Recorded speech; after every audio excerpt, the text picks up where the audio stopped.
I'd like to invite the panel up now, one by one. Chris Cabrera is CEO of Exactly, a venture-backed company whose technology helps its customers track their sales efforts and devise the best ways to provide the right incentives to improve top-line performance. Chris Cabrera.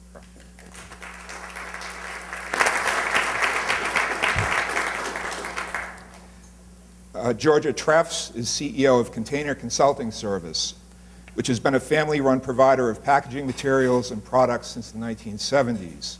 Since then, it has grown from a small sales outfit in a tiny building to a $20 million business with facilities in Gilroy and Union City, Georgia. And finally, Song Wu, President and CEO of Lighthouse Management Group, a fast-growing staffing agency that last year expanded beyond its original focus on accounting, finance, business support, and management positions. He's added 2 new departments, and that focuses on information technology and another on the biotech, pharmaceutical, and medical device industry. Song.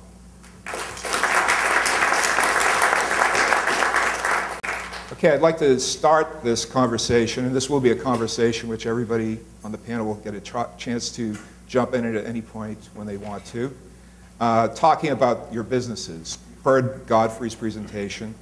Tell me a little bit about the business each of you is in and how it's changed over the past few years. Godfrey's research is showing a lot of change. Chris, can you start? Sure. So my company is called Exactly Corporation. We're right here in downtown San Jose, and we predominantly automate compensation for sales teams. So any kind of company that's selling any product or service has sales reps. They traditionally get paid a commission. Today it's primarily managed in Excel, and so our company automates that. The primary changes that we've seen throughout the downturn is, of course, owners and proprietors and CEOs trying to drive behavior because they use these comp dollars to get their salespeople to do something different, whether it's discount less or sell more or change product mix or any or all the above. And so we've kind of seen all kinds of different behaviors throughout the downturn, and we've also, of course, seen sales teams contract in terms of just the sheer quantity of them, and now we're seeing that start to expand again, which is nice. And so I was very interested in a lot of the data he showed, and it tracked very closely in most ways with what we're seeing.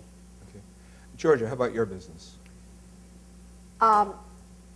I haven't seen a lot of changes in terms of the way our customers are behaving, but we've actually changed quite a bit. And we're a very kind of simple kind of business. It's really built on relationships.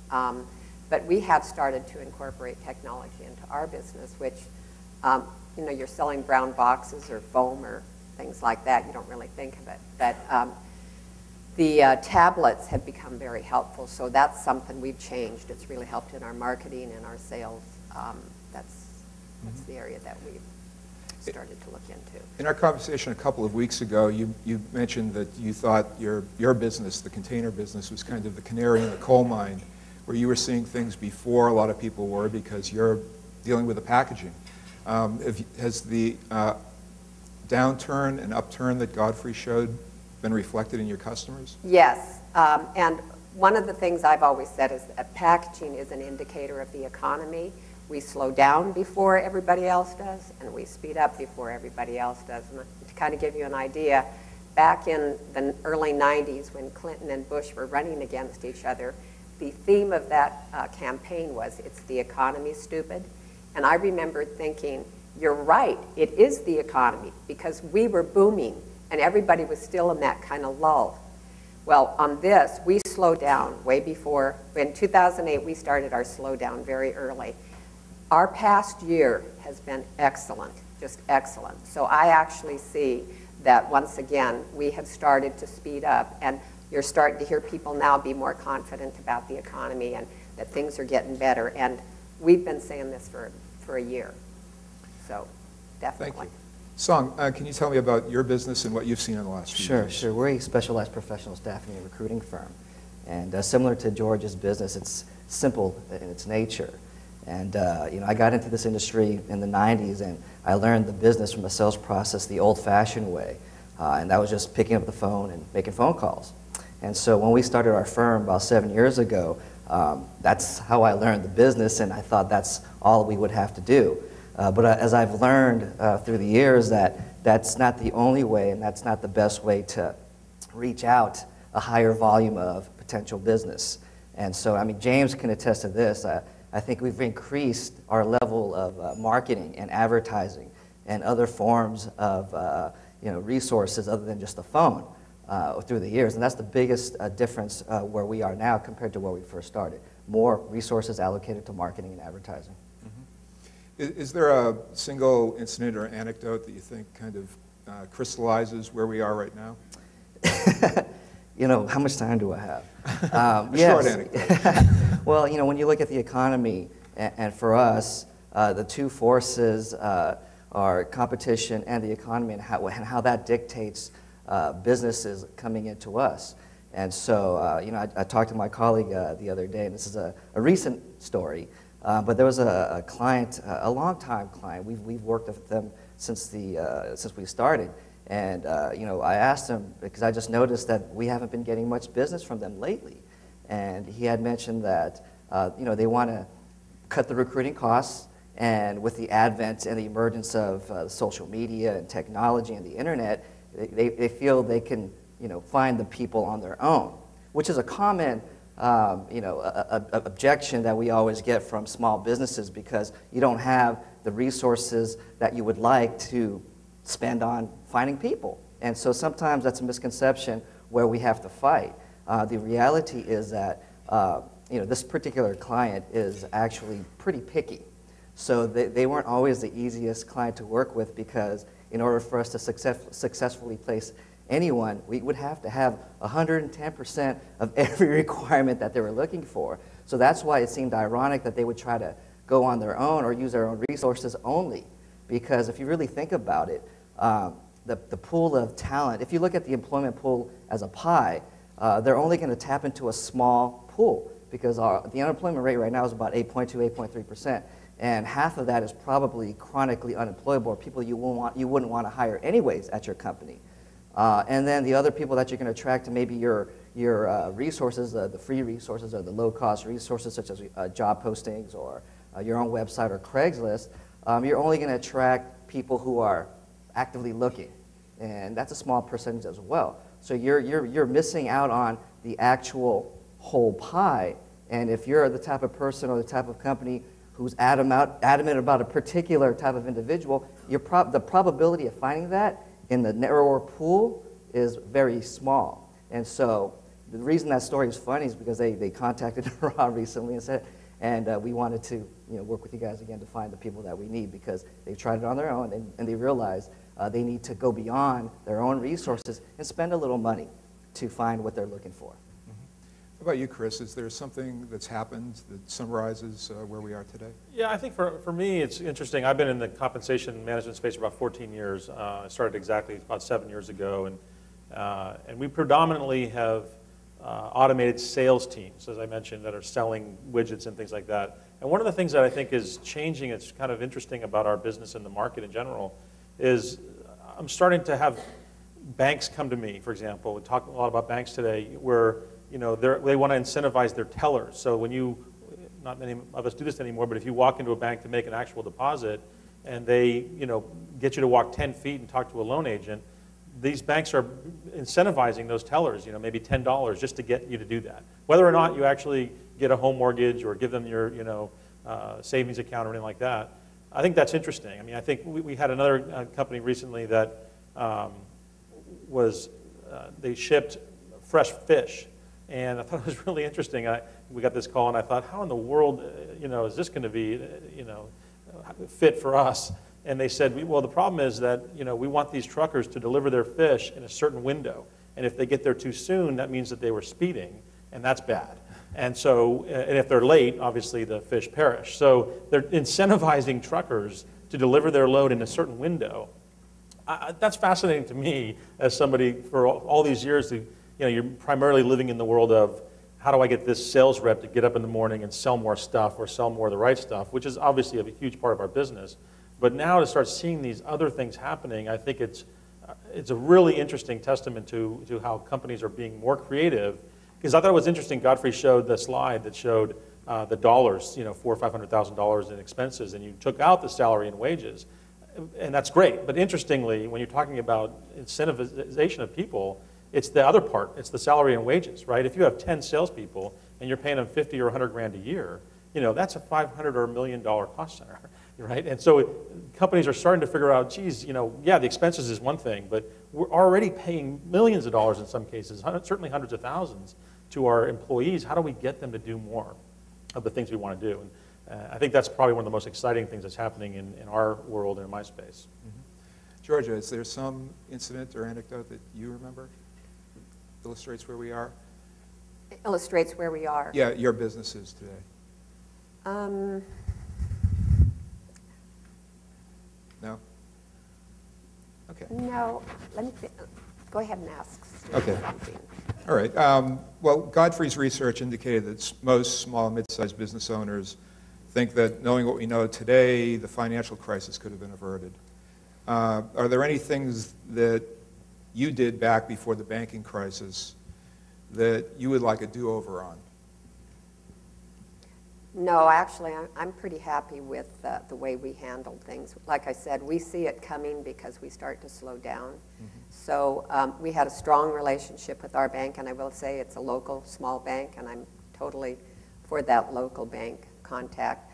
But no, I don't have any regrets at all because, like I say, we're an indicator of the economy. All right, so you had the advantage of knowing where things were going and made the adjustments. Yes. You feel good about what you did. Very definitely. Song. Yeah, I was just thinking about that because I'm looking at my personal bankers actually, and looking back then, I wish I would have taken more advantage of all the cheap credit lines of credit I got from all the banks.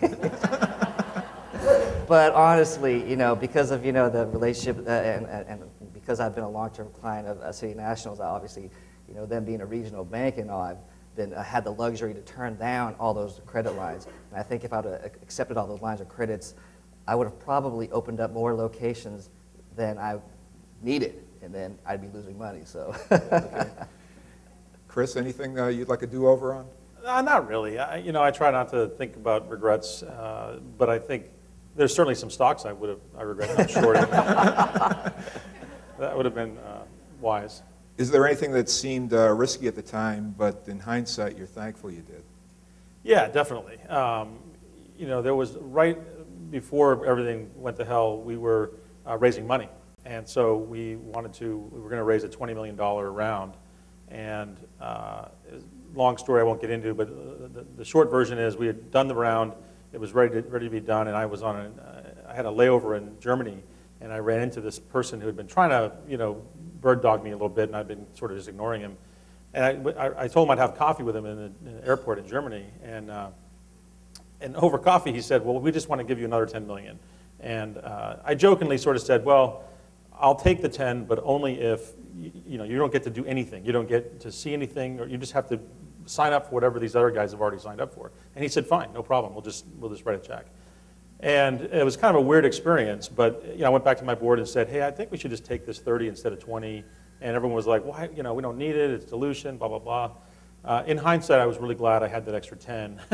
Because there's lots of theories on that, but we've always taken more than we needed, and we've always needed more than we've taken. So I was glad I did that. Either of you have anything that you thought was risky at the time that you're happy with? Yeah, no, actually, during that time, most of my competitors, especially the larger competitors, were probably laying off at least 30 to 40% of their headcount. And for us, we never had a hiring freeze. We never laid anybody off because of our core philosophy. And if we identify talent, we want to bring them on. And so if we didn't bring on those hires, or if we didn't continue to hire, we wouldn't have some of the great people that we have now.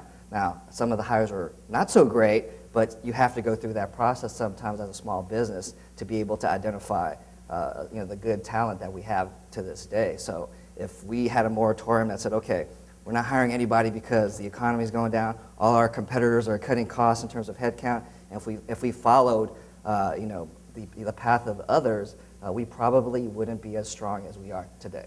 Mm-hmm. So at that time, it seemed risky. Mm-hmm. Georgia, did you take any risks that well, I'll agree with what Chris said, because nobody's offering me 10 million, I might add. But Ours isn't that You gotta type go to of Germany, business. yeah, that's the answer. But working with the local bank, we did have credit line that we didn't feel we needed, but we took it, and then it turned out to be a good move because opportunities came across, and because we were already prepared, we could move on them very quickly. What do you folks feel about the slide that Godfrey showed, where most people are thinking that we're not going to regain the former strength? I'm talking about as a national economy.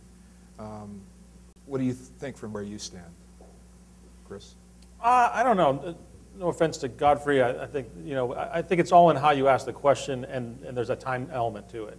I'm an optimist eternally, and I don't believe at all that we're not going to regain that. It's just a question of if you mean in the next 6 months or the next year or the next 18 months, probably not. But I have a daughter who's just gotten into freshman year of college, and I'd like to think that when she gets out, she's gonna, she wants to build a business and do all the things that others have done, and I'd like to think the economy will be, there for that. So I'm not a big pessimist on that. I just think that it will return. People have short memories. Just like women who have children, my wife didn't want to have a second one right away after the first one, but as time passed on, she forgot, and then she went for number two. So it just I think people's memories are shorter than they will lead on. Georgia? I agree with him. I think that we have great potential in this country, and I think we are in a bit of a lull. I think we lack leadership in our country and our state, and I think that the American spirit is alive and well. I think we've been kicked a little bit, but I have complete confidence. Just looking at my business, we have just normal, practical, hardworking, good business ethic, dedicated employees. And they get up every day and they give 110%. And I believe that we'll come back and we'll once again, the world is changing. First of all, we don't have the number of people that many countries have. So eventually, there are going to be great dynamic changes going on. But we'll come out okay. What do you think, Son? Yeah, I'm on board with these guys. If I wasn't an optimist, I wouldn't have had my 5th child last year. But in all seriousness, wow.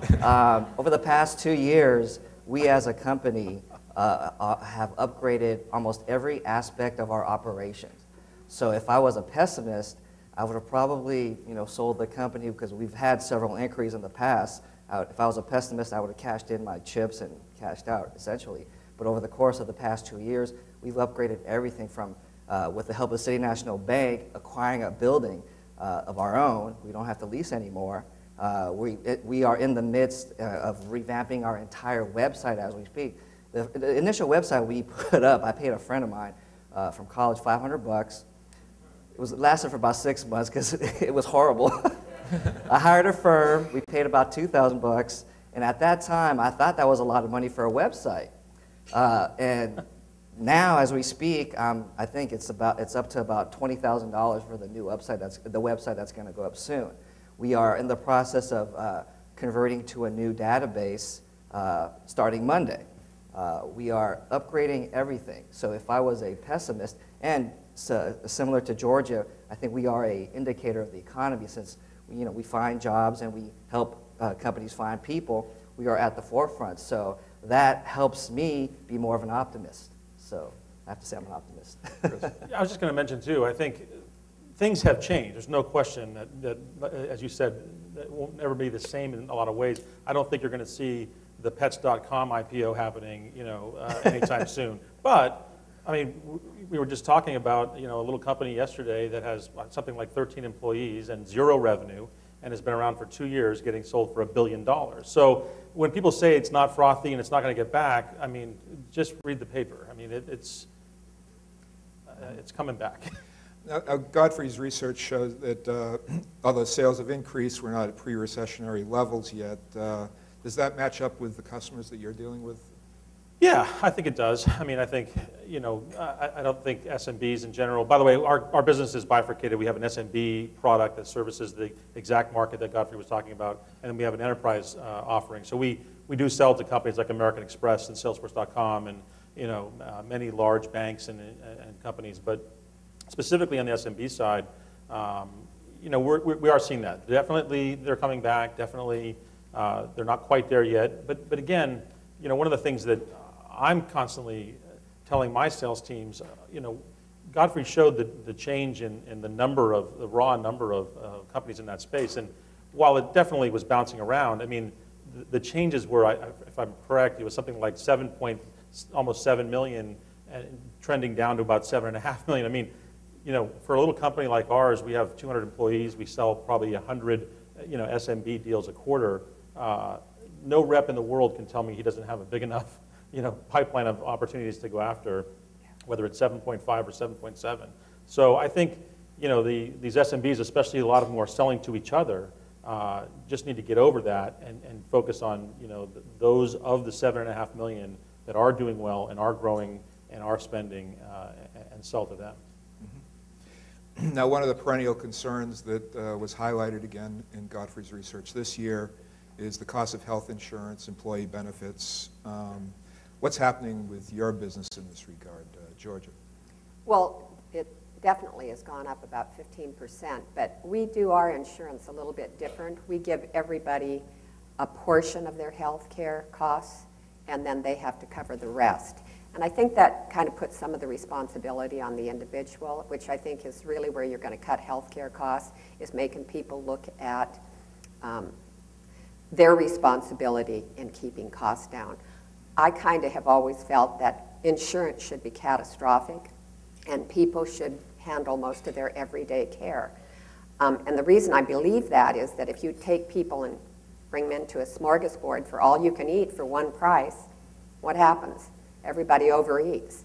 Well, if somebody else is paying the tab for your health care costs, you're getting a Cadillac health care, I'll tell you. So I think if you make people be a little more involved in their health care costs, that you can curb some of that. But we're up about 15%, and it does concern me what's going on.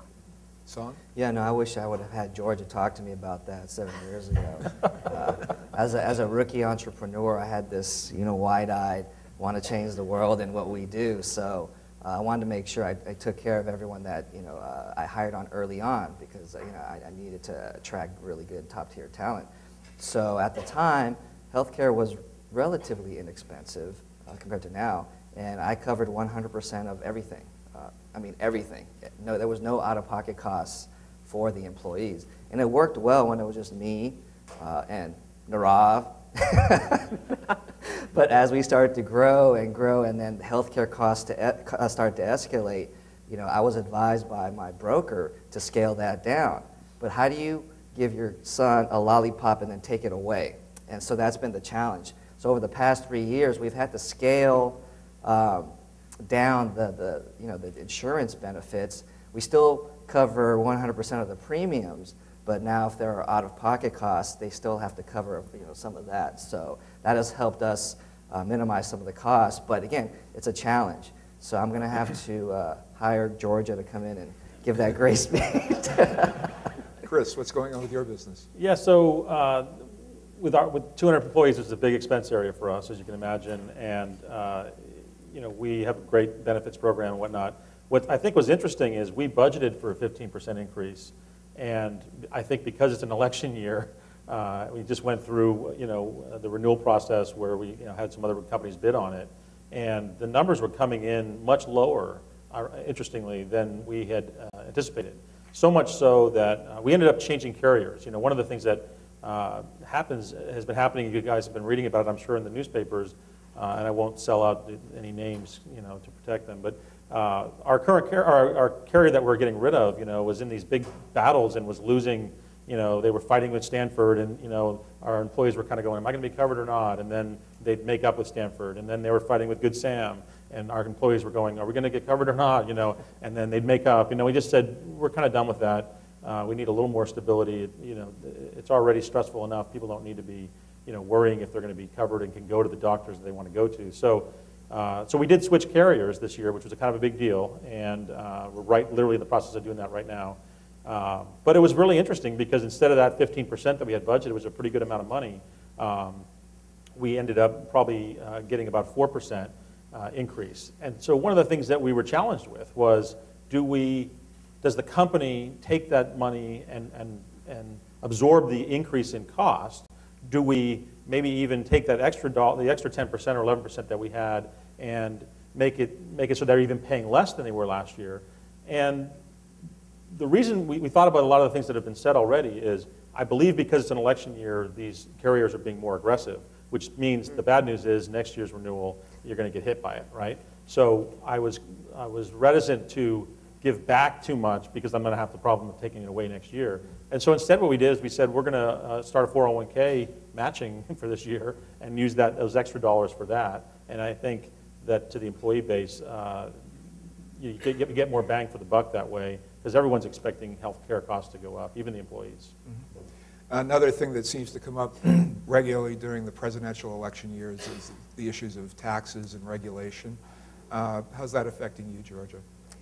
Well, that really concerns me. We're a capital-intensive business. I mean, we buy and sell, and we are also a service organization. So we have a lot of inventory on the floor at all the time, and you've got to have money to buy inventory.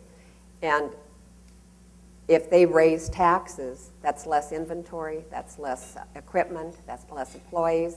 Or I'm sorry, if they raise taxes, that's less of all those things. And as I was saying earlier, we're seeing great growth, and we are back to pre-recessionary levels. And I'm very excited about the future. But when I hear about taxing the rich guy, because I'm falling under that category, and trust me, I don't feel rich. But I will be one of those people that's hit by the increase for the people who are rich. And that just makes it very difficult for me to buy inventory, upgrade my equipment, hire new employees, give them better benefits. So it's a concern. It's a real concern. I think corporations should have a very low tax rate. Okay. Song, how about you? Taxes and regulation. Is there anyone from the IRS here? Yeah, I mean, that's a constant battle for anybody. And yeah, as you continue to grow, as we continue to grow, that's a constant battle with everything Georgia had mentioned. Something new that we've been seriously thinking about is just changing things up to take advantage of whatever tax breaks there may be.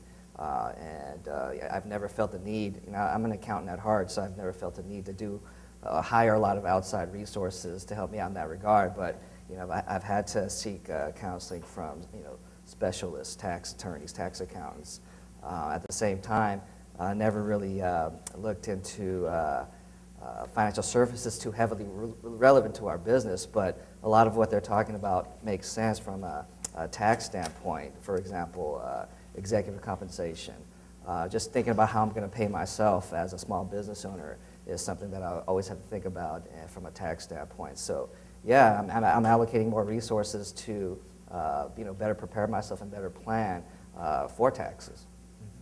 Chris, taxes and regulation? Well, I don't like taxes. I don't think I want to pay them. But no, we don't spend a lot of time worrying. I mean, personally, I guess I'm with Georgia. I'd like to pay less taxes, but I don't get hung up on that. I don't spend any time thinking about it. Pay my fair share, whatever that ends up being. But in the company, we don't make any money right now by design, right? We're growing so much that we are purposefully, if I went back to my board and said, hey guys, we're making a profit, they'd go, we need a new CEO, right? Because they would say, go hire 10 more reps, right? Growth is everything. We want to get this company to an IPO next year, and to do that, the markets don't want us to be profitable yet. So we'll cross that bridge, the tax issues, later. My issues around those kinds of things have more to do with, I believe, how unfriendly the climate for small businesses is in California. And I am just constantly amazed by the amount of bureaucracy and red tape and what I consider stupid rules and regulations that my people have to deal with to do business in this state. And it's unfortunate. One of the things we recently wanted to open up a new sales office where we wanted to hire a lot of inside salespeople that are primarily selling to the SMBs. And we ended up putting it in Denver because it is just not that friendly to do business here, and we didn't want to have too much of our exposure right here in California. Something else that's going on, illustrated in the research, is the increase in pay, and something that happens cyclically. People tend to stay in jobs and then move on as things get better. Are you seeing that at all, Song? Is that affecting you? Yeah, so when we talk to candidates, we have, obviously a great question we always ask them is, why do you want to leave your current situation? And the most common answer lately seems to be for more money. They've struggled, I guess in their own mind, over the past several years that, they've worked the long hours at the same pay. They feel, either entitled or feel it's about time for a raise. And so that is a common, question or common response to the questions that we have. So I can start to see more of that out in the market. It's a catch-22. A lot of times people want to leave for the wrong reasons, we try to advise them, make sure that they're thinking everything through before just thinking about, my brother-in-law just got a raise, or my friend got a new job with more pay. Those shouldn't be the main reasons why you want to leave your current situation. But yeah, we're going to start to see probably more movement because of that. Mm-hmm. We had a recent story on our website. Glassdoor was saying that most workers feel like this is the year they're finally going to get a pay raise, and I noticed on Godfrey's slideshow, most employers, CEOs, are saying, maybe not. What do you think, Georgia? Our people all got raises last year. Yeah, but we give yearly raises. Mm-hmm. I mean, we do that. But our people that don't leave, our employees are long-term. So, but also keep in mind that they're not like a technology salesperson who's in great demand. They're more of a customer service, inventory control clerk, purchasing. And so I think they like the security of CCS, the homeliness, the home kind of family orientedness of it. So we're not seeing any great demand to leave, and we're not seeing great pressure to raise our wages. But we are very good to our employees. The dynamic's a little bit different in a startup such as yours, Chris. Can you describe how that works? I mean, are you seeing turnover? Are you seeing people looking for other? This is our business, right? So we're very in tune to the comp world, whether it's variable or even any kind of incentive comp. And as much as I'm, such a believer in that, I ultimately think that people work at companies not for the comp. I think that people stay and work at companies because of the culture, and they want to get up and go to work at a place that they're challenged and they're having fun and they're working with good people, and that they believe in the core values of the company and they believe in the core values of the leaders. And so I really spend a heck of a lot more time on those areas than I do on whether I'm going to give somebody a raise.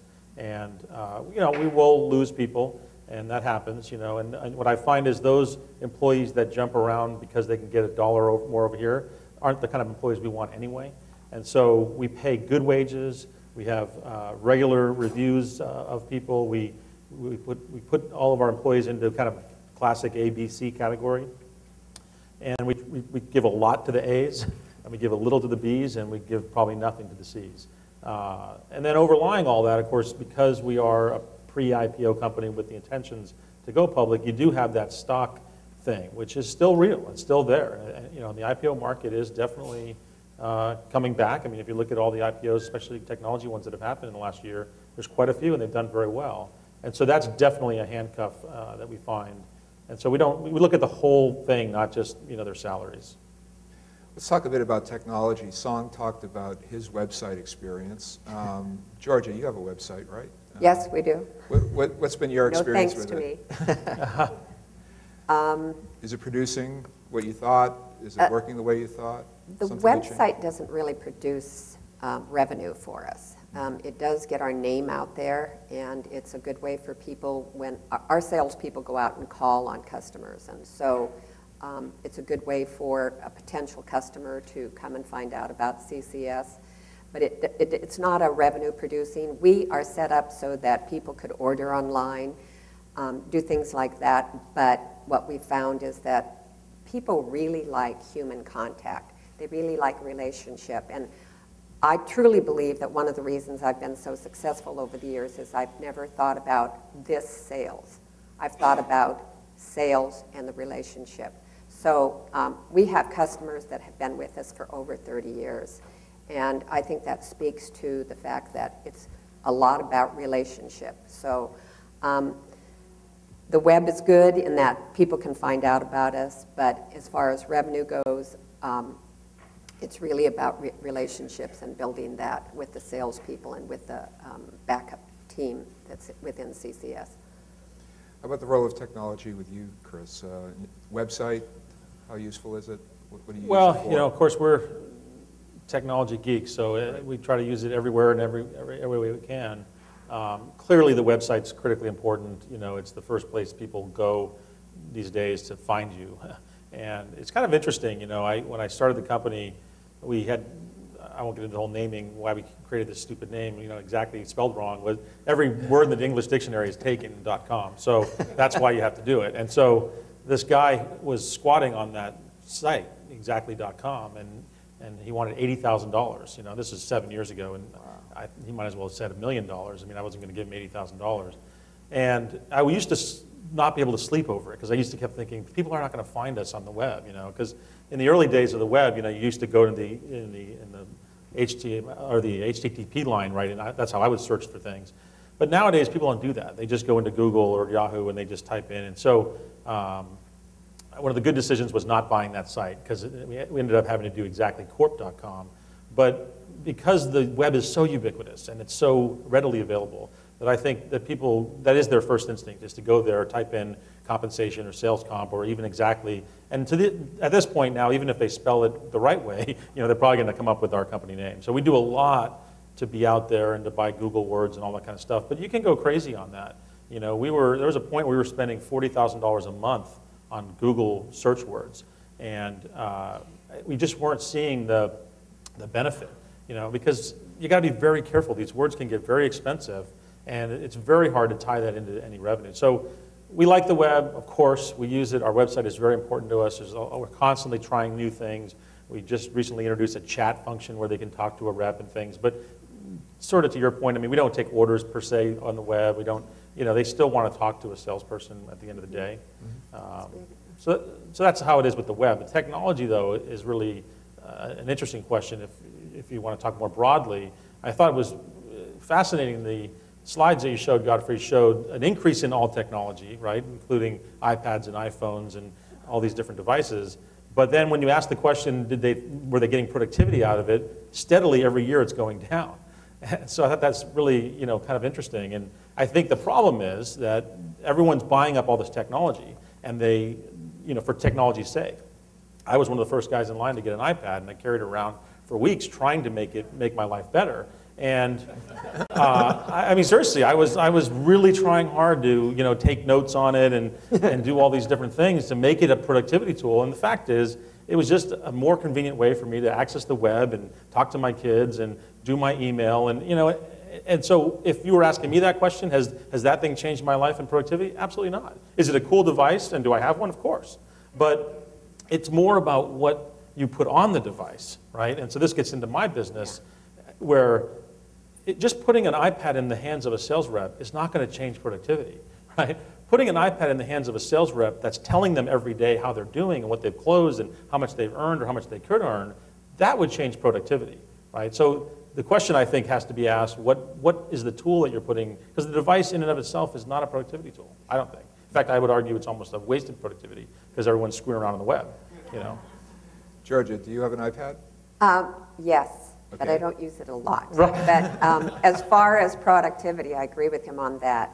We just recently have gotten tablets for our sales force. And it's very useful in that they're able to do a presentation right there for the customer. The other thing is they're able to access pricing, availability of product, different things like that. So it can make them more productive in that particular area. But I also think they can be a great waste of time because you're looking up stuff that really isn't that important to your job. So it's kind of Good thing, bad thing, you never know. Song, iPad? No? Yes? I thought I did, but it's been taken over by my kids. So, so yeah, I don't use it much anymore. Okay. How about the social media? Are you folks using social media in your business? How are you using it? Yeah, we're trying to. I mean, something's going to come up in business that where you want to either keep up or stay ahead of the curve. We're still trying to figure out how to get some use out of it. So we're experimenting with Facebook, LinkedIn, Twitter. We even have a couple of YouTube videos. One of them's kind of funny. But yeah, I mean, we're trying different things, but as we don't sell a product, we're a services firm. So we're still trying to figure out how do we reach and send the messages that we want to send to the right audience. And so yeah, we are trying a variety of different things. Georgia? Social media, LinkedIn, Facebook, any of that? With business?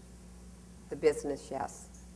The business, yes. And that's not my department. And Okay. in our company, we all have very kind of distinct roles.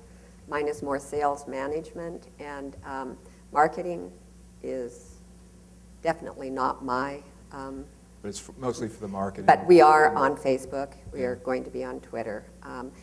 But we never think of those as revenue generating. It's more of getting your name out there so that people can check you out and find out what you're all about. Chris, social media efforts? Yeah, so we do a lot of it. I'm probably more controversial when it comes to that and a little atypical. I think I was really shocked to see some of the data where I think you said the average had 5,800 likes. So I need to go pound on my marketing team because we have a Facebook page and I think we have 2,000 people. So I'd encourage you all to join Exactly Corp on Facebook. But, and it's a cute thing. It's neat. I mean, I like Facebook. I'm on it. But, as a business tool, I mean, I don't, we've tried everything on Facebook. I've tried advertising. I've tried, targeting people. The problem with Facebook is, my son's Facebook says he's the CEO of Kohl's company, right? So if I'm going to target CEOs, I'm going to get my 15-year-old son, and that's not the CEO I want to target. So the problem I have with Facebook is none of the data that we put in it is very accurate. And, my issue with Facebook is, as a business tool, if they were to come to me and ask me to pay even $10 a year, I would turn mine off. I don't get any value, and I think the time waste value is immense. Now, my wife would answer that very differently. She'd probably pay $10 a day because it's her main mode of communication with people, and that's great. Twitter, again, I have a tough time with. We probably tweeted that I'm here today. I don't know if anyone's listening. That we have thousands of people following us, but I don't know that it drives business. I think it probably gives you some awareness. But my advice to SMBs would be, don't lose a lot of sleep over whether you're on Twitter or not. I mean, and again, I'd be controversial because the data certainly seems to indicate that they're getting. I mean, I think if you're owning a local business and trying to reach local people, then maybe those are more important. For our business, it's a little bit different. LinkedIn, for our business, the most important app on the planet for us, right? Because people's profiles are real, they are accurate, and everyone's on there that we want to talk to. So. Of the three, I would give up the other two in a heartbeat for LinkedIn. Song, which is most useful for you, LinkedIn, Facebook, Twitter? Right now, probably neither. I'm just kidding. No, again, we try to do everything. Twitter's probably the least useful. I mean, I think it's built for famous people. Or no one's going to really follow us too much. So we know businesses are trying to use us. So we're just trying to learn about it. We would probably rate Facebook and LinkedIn on equal terms. So, but again, it's still at its infancy for us. Probably similar to most other small businesses. I'm no different than any other small business. I'm still trying to figure it out. Yeah, is it working, delivering more results for us or sales? No. Is it bringing us more candidates? No, not yet. But that could mean that we just haven't figured it out yet. So that's what we're trying to do, figure it out and see if it's going to be a long-term viable tool. Okay. Well, our time has flown. It's been a great panel. Thank you very much. Thanks also to our sponsors, City National Bank, Comcast Business Class, and UPS. And thank you all for coming this morning, and have a great day.